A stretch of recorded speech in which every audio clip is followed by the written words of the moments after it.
पंचायत चुनाव में कुल 4 चरण में मतदान होंगे। पहले चरण की वोटिंग 15 अप्रैल, दूसरे चरण का मतदान 19 अप्रैल, तीसरे चरण के लिए 26 अप्रैल और चौथे चरण में 29 अप्रैल को वोट डाले जाएंगे, जबकि मतों की गिनती का काम 2 मई को होगा। वहीं पंचायत चुनाव को लेकर नामांकन 3 और 4 अप्रैल से शुरू हो जाएंगे। हर चरण में नामांकन के लिए 2 दिन रखे गए हैं। दूसरे चरण का नामांकन 7 और 8 अप्रैल को होगा। तीसरे चरण का नामांकन 13 से लेकर 15 अप्रैल तक को होगा, जबकि चौथे चरण के लिए नामांकन 17 और 18 अप्रैल को किया जाएगा। हालांकि अब कोरोना के बढ़ते प्रकोप के मद्देनजर पंचायत चुनाव कराना चुनाव आयोग और प्रशासन के लिए एक बड़ी चुनौती होगी। इस बार के पंचायत चुनाव में कोरोना मरीजों को चुनाव लड़ने और वोट डालने के लिए भी छूट दी गई है। ऐसे में चुनावों पर कोविड का खतरा मंडराना भी लाजमी है। तो आखिर कैसे होंगे उत्तर प्रदेश में पंचायत चुनाव और कैसा होगा पंचायत का रण, इस पर हम बात करेंगे। हमारे साथ मेहमान भी जुड़ गए हैं। अमित जी हैं बीजेपी की तरफ से, राजेश जी हैं कांग्रेस की तरफ से और वंश जी आम आदमी पार्टी की तरफ से हैं। हम इन तमाम मेहमानों से बातचीत करेंगे जो हमारे साथ जुड़ रहे हैं। आप सभी मेहमानों का स्वागत है। राजेश जी हैं, अमित जी हैं और वंश दुबे हैं। तो सबसे पहले अमित जी, क्या लग रहा है जो पंचायत चुनावों का ऐलान हुआ है, वो किस तरीके से, क्या रणनीति है और कैसे बीजेपी इस पंचायत चुनाव को पार करेगी? देखिए राकेश जी, पंचायत चुनाव का बिगुम बच गया। जैसे आपने बताया 4 चरणों में चुनाव होंगे और 4 अप्रैल से नामांकन शुरू हो जाएंगे, 2 मई को नतीजे आ जाएंगे। भारतीय जनता पार्टी पूरी तरीके से तैयार है और हमारी तैयारी आज से नहीं, पिछले 1 साल से लगातार हम तैयारी कर रहे थे पंचायत चुनाव के लिए। कोविड के चक्कर में कुछ देरी हुई, नहीं तो अब तक शायद चुनाव हो गए होते, लेकिन चलिए अब चुनाव होने जा रहा है। तो हमने जो 2017 में जब हमारी सरकार बनी थी, तो जो हम विकास की वादे करके आए थे, चाहे भ्रष्टाचार पे हो, चाहे जो गांव की जो सुविधाएं थी, जो गांव से जुड़े मुद्दे थे, क्योंकि देश की आबादी 80% गांव से जुड़ी होती है। जो अगर हम गांव का विकास नहीं करेंगे तो जो देश के भविष्य को उज्जवल बनाने की जो सोच रखते हैं उसको शायद पूरा नहीं कर पाएंगे। इसलिए हमारे प्रधानमंत्री जी ने जो बुनियादी सुविधाएं थी गांव में, जो नहीं थी पिछले 70 सालों में, देश आजाद होने के बाद भी 2014 से पहले आप जानते हैं कि कई गांव में उत्तर प्रदेश में बिजली नहीं आती थी। 2017 में भी ऐसे कई गांव थे उत्तर प्रदेश में जिसमें बिजली नहीं आती थी, लोगों को आवास नहीं मिल पाए थे, जिसमें लोगों को नल से पानी की व्यवस्था नहीं थी। अब जो आज स्वास्थ्य की बात कीजिए, स्वास्थ्य में लोगों को अपने गांव को छोड़कर दूसरे शहरों में जाना पड़ता था, तो इस तरीके की बुनियादी कमी थी। उसको हमारे मुख्यमंत्री योगी आदित्यनाथ जी ने, जब से हमारी सरकार बनी, चाहे किसान का मुद्दा लीजिए, किसान के लिए हमारी सरकार बनते ही हमने 86 लाख किसानों का कर्जा माफ किया था। आज प्रधानमंत्री किसान सम्मान निधि के तहत अमित जी, ये मतलब आप कोई किसी रैली को संबोधित नहीं कर रहे हैं, हम लोग आपस में बातचीत करने यहाँ जमा हुए हैं। तो सवाल ये उठता है कि उत्तर प्रदेश की जनता और अगर ग्रामीण अंचलों की बात करें तो वो कितनी खुश है सरकार से, इस पर हम आपसे जवाब लेंगे। लेकिन पहले राजेश जी से जान लेते हैं कि विपक्षी दलों का अपना आकलन होता है। राजेश जी, क्या लग रहा है जो अमित जी कह रहे हैं, कितना सहमत हैं आप इनकी बातों से? देखिए, भाजपा की कथनी करनी में जितना अंतर होता है उतना अमित जी अपने मुंह से स्वयं बयान करते हैं। बात में 2-3 चीजें क्लियर कर देना चाहता हूँ। पहले तो इनको पढ़ के आना चाहिए, डिबेट में आए हैं, डिबेट में क्या चीजें होनी चाहिए, किस तरह से तर्क रखे जाते हैं। अमित जी, आप भाई हैं, आपको निवेदन है कि अगली बार आइएगा तो पढ़ के आइएगा। जानकारी आप अपनी बात राजेश जी आप अपनी बात बोलिए, अमित जी ने अपनी बात रखी। अमित जी शांत हो जाइए। अमित जी एक मिनट, गांधी को समझाइए जाके। अमित जी एक मिनट, सुनने की क्षमता, अमित जी एक मिनट, राजेश जी आप अपनी बात रखिए, राजेश जी राजेश जी आप अपनी बात रखिए। अपनी बात करिए राजेश जी आप अपनी बात रखिए। राजेश जी बदतमीजी की बात करूंगा। बदतमीजी की बात मत नहीं करिए। नहीं, तुम यहाँ पर सिखाओगे तुम हमको, सिखाएंगे हमको, राहुल गांधी को सिखाओ जाके, राहुल गांधी को सिखाओ जाके क्या बोलते हैं आपने जो ढोंगी। अरे भाई आप दोनों को पूरा उत्तर प्रदेश देख रहा है। राजेश जी, अमित जी, आप लोगों को, अरे अमित जी आपको पूरा उत्तर प्रदेश आपको राजेश जी को देख रहा। पार्टी के लिए कुछ संदेश दीजिए भाई, क्या समझेंगे लोग? शांत हो जाइए अमित जी, शांत हो जाइए, शांत हो जाइए, शांत। राजेश जी, राजेश जी, राजेश जी देखिए, राजेश जी एक मिनट शांत हो जाइए। राजेश जी, राजेश जी एक मिनट शांत हो जाइए। अमित जी आप भी, अमित जी आप भी एक मिनट, 2 मिनट में, एक मिनट, 2 मिनट में तुम्हारी बदतमीजी निकाल दूंगा। अमित जी, बदतमीज हुई तो संस्कार तो है नहीं। नहीं भाई, अमित जी एक मिनट, तुमको अपने राहुल गांधी को तमीज सिखाना जाके, अरे अपने बाबा को सिखा दीजिए। आधी रात को लाश जला देते हैं जाके बेटियों की, दलित बेटी की लाश जला देते हैं। आपका सुशासन यही है गाँव में? अरे भाई अभी चुनाव लड़ना है आप लोगों को, आप लोग ऐसी बातें कर रहे हैं। आप लोगों को अभी जनता के सामने जाना है, क्या जवाब देंगे? जरा शांत हो जाइए भाई।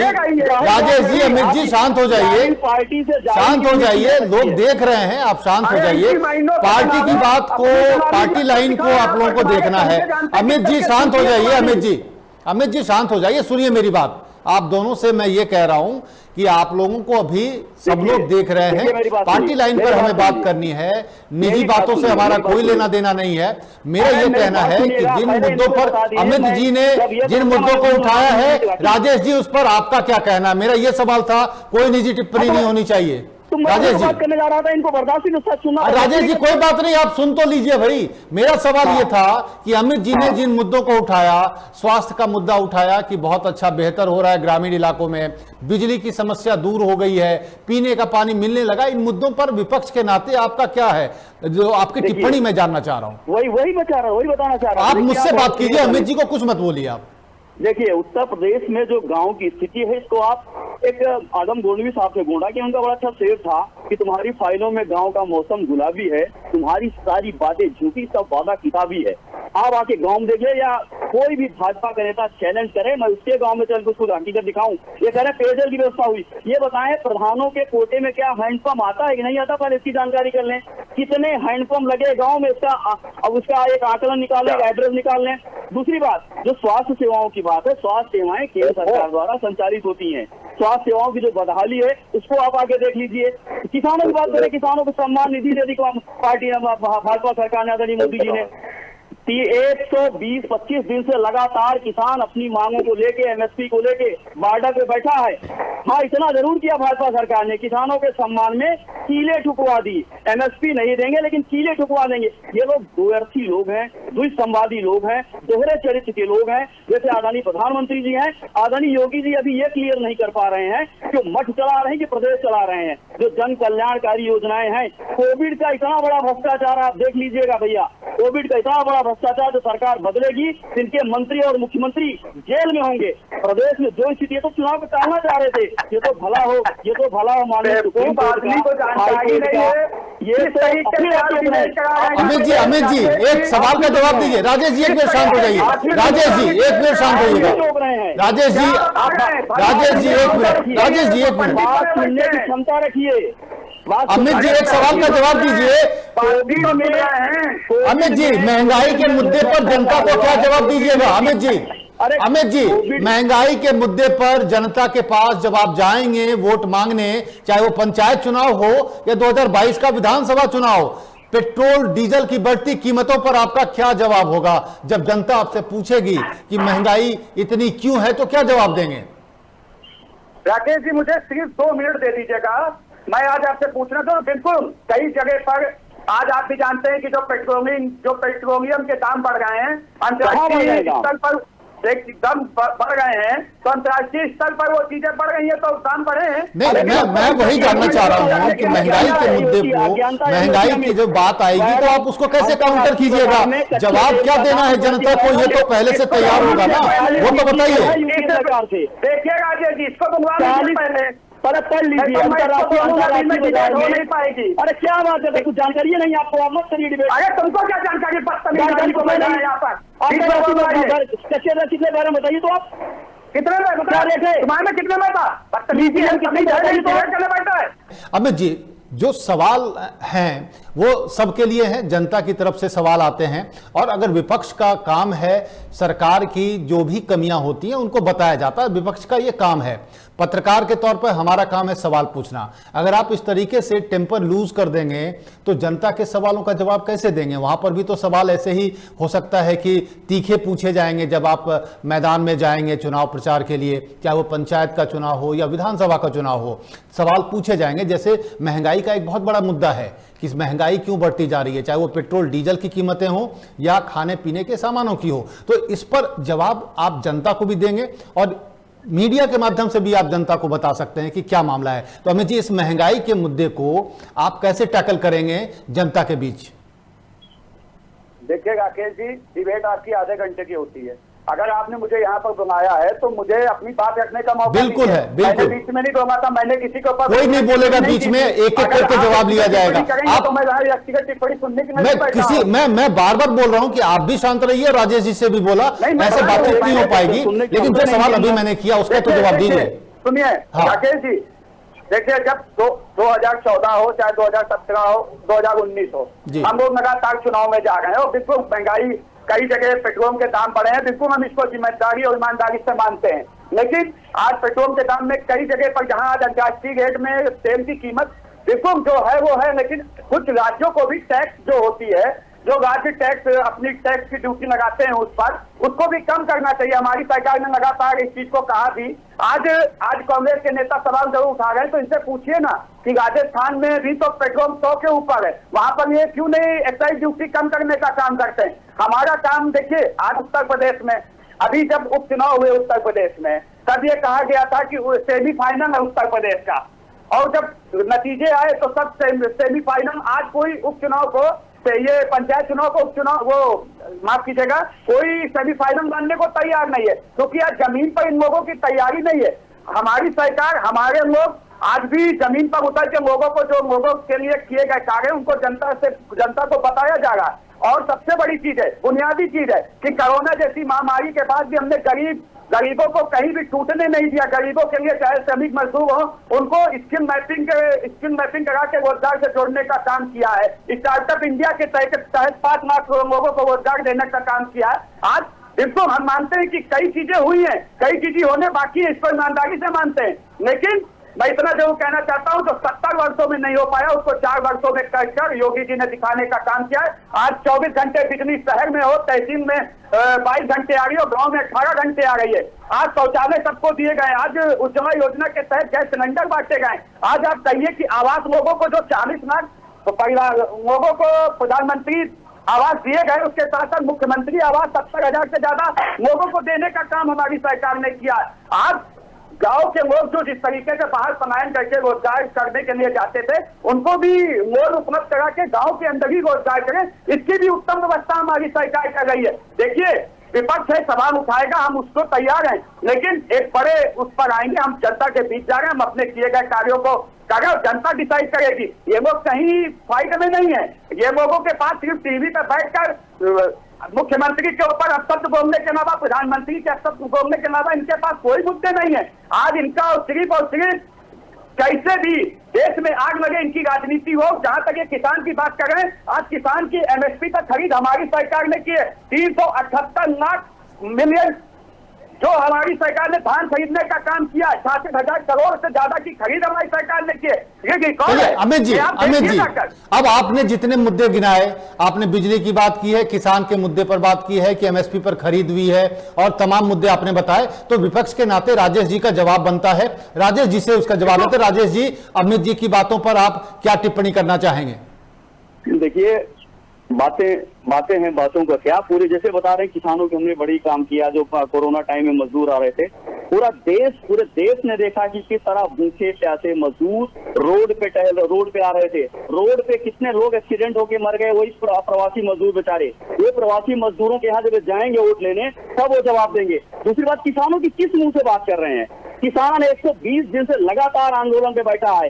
कीलें इन्होंने बिछाई, लाठियां चलवाई, गोलियां चलवाई और बता रहे हैं हमने किसानों के हित के लिए बड़ा काम किया। और जो बता रहे हैं अंतर्राष्ट्रीय बाजार में तेल का मूल्य, मान्यवर यही मैं कह रहा हूँ, सच्ची बात सुनने की क्षमता रखिए। पहले जाके डाटा पढ़ लीजिएगा कि अंतर्राष्ट्रीय बैरल, अंतर्राष्ट्रीय बाजार में कच्चे तेल का दाम प्रति बैरल कितना कम हुआ है यूपीए सरकार की वजह से, यूपीए सरकार और राज्य सरकार की तुलना में। उसके बाद भी हमारे देश में पेट्रोल नेपाल और श्रीलंका से ज्यादा महंगा है। आपको पता है 32% मानक महंगाई में बढ़ोतरी हुई है।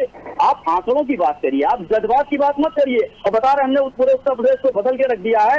उत्तर प्रदेश के किसी गांव में कोई भी शौचालय, मैं गारंटी के साथ कहता हूँ, चैलेंज करता हूँ अमित जी को भी, इनके पार्टी के नेताओं को भी, किसी गांव में आए और उस गांव के अगर 90% बने शौचालय निष्प्रयोज्य न हो तो मध्य कहिए। आ रहा हूं अमित जी, आपके पास आ रहा हूं, पहले राजेश जी की बात पूरी हो जाए। मेरी बात सुन लीजिए। जहां तक बात स्वास्थ्य सेवाओं की है, बदहाल से बदहाल स्थिति स्वास्थ्य सेवाओं की। कोरोना को लेकर इतना भय, कोरोना काल में भी योगी सरकार ने जिस तरह का भ्रष्टाचार किया है निश्चित रूप से निंदनीय है। और ये बात कर रहे हैं राम राज्य की, कानून व्यवस्था किसी, देखिए आए दिन पुलिस का एसपी महोबा में उसने खुद खनन व्यापारी से रिश्वत मांगी, उसने आत्महत्या कर ली। कल दरोगा मारा गया। जिस प्रदेश में स्वयं पुलिस नहीं सुरक्षित है, आप कानून व्यवस्था की बात कर रहे हैं। चलिए ठीक है राजेश जी, अमित जी से जवाब ले। अरे लेट मी फिनिश। कानून व्यवस्था की आप बात कर रहे हैं, राम राज्य की बात आप कर रहे हैं, और आग लगाने का खेला तो आपने ही शुरू किया है। सांप्रदायिकता के नाम पे, हिंदू मुस्लिम के नाम पे, धर्म के नाम पे, जाति के नाम पे, भाषा के नाम पे, हर जगह जो बहुलतावादी हमारी एकता में हमारी ताकत थी उसको आपने खत्म कर दिया। आप बात करते हैं एकता की। कांग्रेस पार्टी श्रीमती प्रियंका गांधी जी के नेतृत्व में जब से उत्तर प्रदेश सक्रिय हुई है, अभी आप प्रयागराज से मामला देख लीजिए। प्रियंका गांधी जिस नाव पे बैठ के गई वो नाव योगी ये सरकार ने तोड़वा दी। बात करते हैं आप सर्वजन हिराय की, आपको तो शर्म आनी चाहिए। किस मुंह से आप जनता के बीच में जाएंगे? देश की एकता और अखंडता। चलिए राजेश जी, अमित जी का जवाब ले लेते हैं। Rajesh ji let me finish. नहीं हो गया राजेश जी, देश की एकता और एक मिनट राजेश जी, बात करना आपको शोभा नहीं देता। अमित जी जो तमाम बातें आपने कही, राजेश जी हो गया, जवाब भी तो लेना पड़ेगा ना। यहाँ कानून राजेश जी, ना यहाँ लोगों की दैनिक चीजें पूरी हो रही है, पूरी है सिर्फ जुमला, प्रधानमंत्री का जुमला, आदरणीय योगी जी का जुमला, इनके नेताओं का जुमला। और इस जुमले को राजेश जी जवाब दे। अमित जी जवाब ये है जो इनका जो कहना है राजेश जी का कि जो वादे किए गए वो वादे पूरी तरीके से धरातल पर नहीं उतरे हैं। जैसे आप शौचालय योजना की बात कर रहे हैं, लेकिन हकीकत यह है कि शौचालय योजना में पानी की किल्लत के कारण वो योजना बेकार हो चुकी है। लोगों ने शौचालय जरूर बनवाए हैं, लेकिन उसमें पानी है ही नहीं, तो इस्तेमाल कैसे होगा? ये एक लॉजिकल है कि इसमें समस्या है और उसका इस्तेमाल किसी और तरीके से हो रहा है। किसी ने गोडाउन बना लिया, किसी ने कुछ किया। इसके अलावा उज्ज्वला योजना में गैस सिलेंडर इतनी महंगी है कि कोई रिफिल नहीं करा रहा है। अमित जी दिए जरूर गए होंगे, लेकिन रिफिल अगर नहीं हो रहा है तो फिर तो चूल्हे पर ही बात आ गई, लकड़ी वाले चूल्हे पर। इसके अलावा बहुत से ऐसे मुद्दे हैं जिस पर आपको जवाब देना होगा अमित जी। और ये सिर्फ पंचायत चुनाव की बात नहीं है, बैक टू बैक विधानसभा चुनाव भी है। अमित जी बताइए। देखिए राकेश जी, बिल्कुल मैं सारी बातें सुन रहा था। देखिए ये चीजें तो हम 2014 और 2017 के बाद से लगातार सुन रहे हैं, और जो मुद्दे ये गिनाते हैं आखिर जनता इन पर यकीन क्यों नहीं करती है, पहले इनसे पूछ लीजिए। क्योंकि आज जो ये मुद्दे गिना रहे हैं इससे ज्यादा त्रस्त इनके में तो सिलेंडर ही नहीं मिलता था। अरे तो जो गलती कांग्रेस ने की बीजेपी वही गलती करेगी क्या अमित जी? देखिए मैं आपको बता देना चाहता हूं कि जहां राजेश जी की सरकार है राजस्थान में, वहां पे भी पंचायत चुनाव हुए हैं। राजेश जी से पूछिए कि वहां पर कांग्रेस का इतना बुरा हाल क्यों हुआ? 64% सीटें जीती हमने भैया। एक मिनट राजेश जी, एक मिनट पूरी हो जाने दीजिए। सुनिए ना, 1192 सीटें आपने जीती हैं और 1140 सीटें हमने जीती हैं। कहाँ से आपका आंकड़ा 64% हो गया? जानकारी कीजिए, गलत बयानबाजी मत कीजिए। गलत बयानबाजी ने करिए, गलत बयानबाजी। एक मिनट राजेश जी, एक मिनट राजेश जी, हरियाणा पे कभी अलग डिबेट कर लेंगे। सुनिए ना, डिबेट है उत्तर प्रदेश की बात करिए। नहीं, अरे तो आप तो उत्तर प्रदेश में है नहीं, तब भी यहाँ पर आप अपनी ताकत को बार बार दिखा रहे हैं। उत्तर प्रदेश का है, उत्तर प्रदेश के 2017 में आपने गठबंधन किया था। उत्तर प्रदेश के सुल्तानपुर जनपद का रहने वाला दूसरे प्रदेश का नहीं हूँ। अरे सुनिए तो राजेश जी एक मिनट बोलने दीजिए। राजेश जी, उत्तर प्रदेश की जनता बोलने दीजिए। क्या आपको सुनना चाहती भी है? ये देखिए, सबसे पहले आपके बातों और आपके उस चीजों को जनता सुनना नहीं चाहती है। आपके किए कार्यों को तो छोड़ दीजिए, आज आप किसानों की बात करें, आप युवाओं की बात करें, अरे आप ही वो लोग हैं जब कुछ दिनों के लिए आप मध्य प्रदेश में आए तो वहां पर किसानों उत्तर प्रदेश की बात करें, बाबा ने कितना पंजाब रोजगार में दिया? के कर्जा योगी माफ जी ने कितना कितना हुआ, रोजगार दिया? झारखंड में आपकी सरकार अमित जी, आप देखिए, आप मैं आज उत्तर कहना प्रदेश की बात चाहता कर रहे हूँ, हैं ना? देखिए उत्तर प्रदेश में जहाँ रोजगार कितना की बात रोजगार कर लीजिए, दिया बाबा ने? सुनिए रोजगार की बात कर लीजिए, मनरेगा के तहत 100 से मनरेगा- ज्यादा, अरे सुनिए ना, मनरेगा की किस स्कीम थी? हमने 1.5 करोड़ लोगों को रोजगार मनरेगा से की जोड़ने किस का स्कीम काम थी? किया। मोदी ये जी ने कहा था मनरेगा कांग्रेस की असफलताओं का स्मारक है, और उसी मनरेगा ने कोरोना काल में गांव के लोगों को रोजी रोटी मुहैया कराई। अमित जी, अरे आपने जिस मनरेगा को बनाया था उसमें सिर्फ भ्रष्टाचार था। आपके अच्छा। राजीव गांधी कहते थे अरे 1 रुपया चलता है तो 10 पैसा पहुंचता है, ये किसने अरे कहा आप- था? ये तो बताइए। योगी जी के शासनकाल में तो आप खुद कोरोना में डेटा नहीं टीसी में पढ़कर घोटाला आते हो हैं। गया, इंजेक्शन में घोटाला।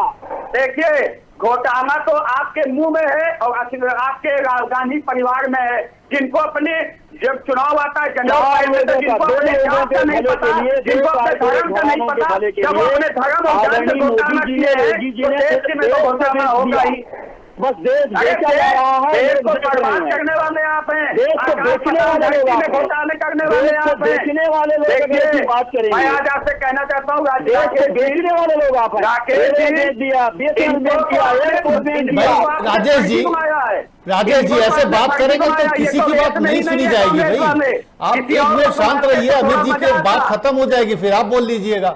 अभी अमित जी जो आपकी बातों का जवाब दे रहे थे, अब बोलिए अमित जी।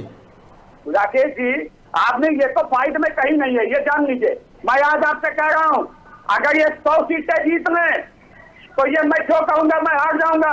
ये क्या किसी भी हारेंगे? आप तरीके कैसे से हार उसी चुके हैं? स्थिति में नहीं है। आप तो ये नैतिकता उसी हार स्थिति में चुके 100 नहीं है। सीट किसकी बात कर रहे हैं अमित जी? पंचायत के 100 सीट या विधान? आप 100 सीट कौन से चुनाव की बात कर रहे हैं कांग्रेस के लिए? देखिए ये अमित जी, मानसिक दिवालिया 100 सीट कौन से चुनाव में जीतने की बात कर रहे हैं कांग्रेस के लिए अमित जी? राकेश जी, मैं देखिए मैं फिर कह रहा हूँ आपसे, इनकी बात मैं पूरी सुनता हूँ, लेकिन ये बीच में अपना दिवालियापन दिखा देते हैं, बीच में फिर बोलना शुरू कर देते हैं। इस तरीके से अगर डिबेट करनी है तो कोई दिक्कत नहीं, मुझे करनी है, इनसे ज्यादा चिल्लाऊंगा। नहीं नहीं, राजेश जी को मैंने बोला है, पहले आपकी बात पूरी होगी फिर वो बोलेंगे, बताइए। देखिए राजेश जी, मैं कहना चाहता हूं कि लगातार आप जब उत्तर प्रदेश में 2017 से पहले देखिए ना कि बुनियादी सुविधाओं से पिछड़ा था हमारा तो गांव की आबादी 80% होती है, जो हमारे उत्तर प्रदेश की आबादी 80% गांव से जुड़ी हुई है, लेकिन क्या उसका विकास हो पाया था? चौबीस विकास भी नहीं हो पाया।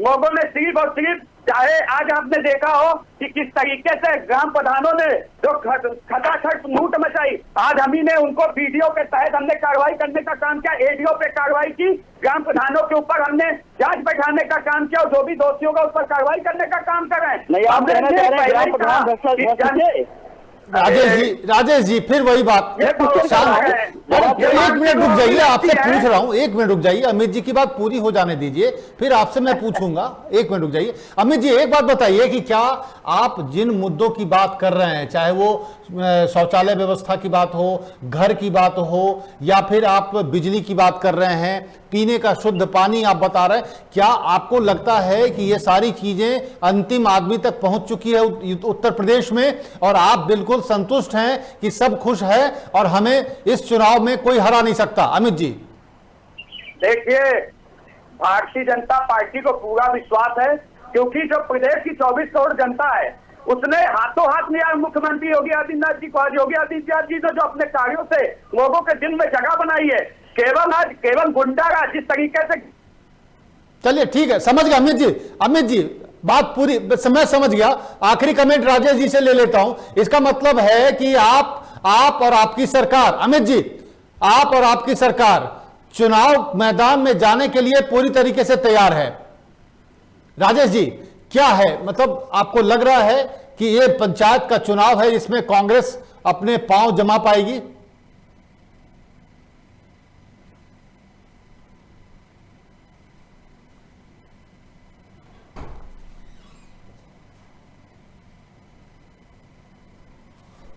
कि मेरा इनकाउंटर मत कीजिए। ये है नया उत्तर प्रदेश।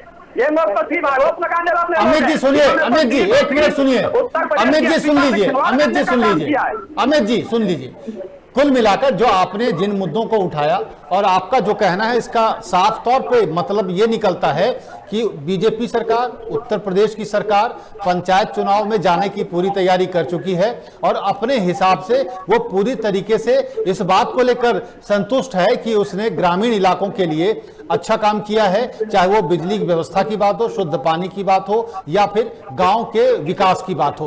राजेश जी आखिरी कमेंट, क्या लग रहा है कांग्रेस पार्टी इस पंचायत चुनाव में क्या कहां तक पहुंच पाएगी? इन्होंने 100 सीटों का चैलेंज किया है अमित जी ने आपको, कितने सीटों तक आपके पांव जम सकते हैं, कितने सीटों पर आप पहुंच सकते हैं?